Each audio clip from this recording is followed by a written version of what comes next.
দর্শক এ নিয়ে আরো জানাতে সরাসরি যোগ দিচ্ছেন সহকর্মী তন্দ্রা তারুণ্য। তন্দ্রা, দাবির বিষয়ে সরকারের পক্ষ থেকে কোনো ধরনের আশ্বাস পেয়েছেন কিনা বিস্তারিত জানাবেন।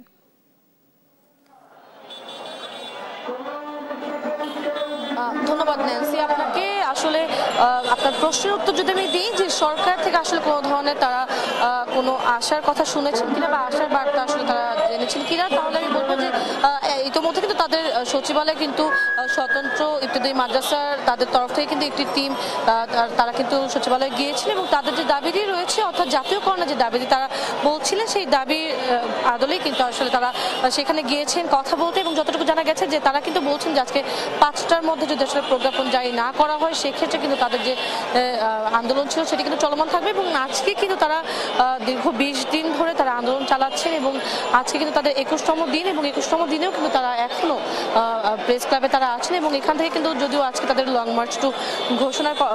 মার্চ টু যমুনার ঘোষণা করেছিলেন তারা, এবং সেই কর্মসূচি অনুযায়ী কিন্তু তারা আজকে যখন যাওয়ার চেষ্টা করেছিলেন তখনই কিন্তু আসলে আইন শৃঙ্খলা বাহিনী যারা আছেন তারা কিন্তু এখানে ব্যারিকেড দিয়ে তাদেরকে এখানে আটকে দেয় এবং তারা কিন্তু এখনো প্রেস ক্লাবের সামনে আছেন। তবে এখান থেকে তারা যেটি বলছেন যে আসলে তাদের কোনোভাবে আটকে রাখা যাবে না এবং যতক্ষণ না পর্যন্ত তাদের দাবি না মানা হয় সেক্ষেত্রে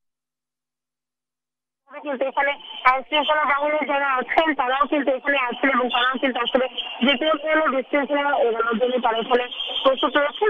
বিশৃঙ্খলা এড়ানোর জন্য তারা এখানে প্রস্তুত রয়েছেন। তবে যদিও আইনশৃঙ্খলা বাহিনীর পক্ষ থেকেও কিন্তু জানানো হয়েছে যে কোনো রকমের এখানে একটি স্থিতিশীল পরিবেশ যেন বজায় থাকে তেমন যেন থাকে এবং সেই চেষ্টা কিন্তু আসলে বজায় রাখার চেষ্টা কিন্তু তারা করে যাচ্ছেন। এবং পাশাপাশি যারা আন্দোলন করছেন তারাও কিন্তু আসলে এখানে আছেন এবং তারা কিন্তু শান্তিপূর্ণভাবে তাদের যে আজকের আন্দোলন সেটি কিন্তু তারা চালিয়ে যাচ্ছেন।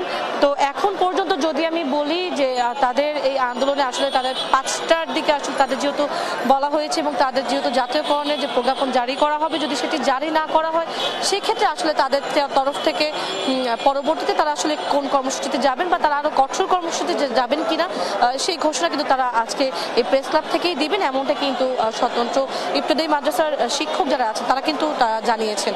তো ন্যান্সি, এখন পর্যন্ত প্রেস ক্লাব থেকে এই ছিল আমার কাছে সর্বশেষ।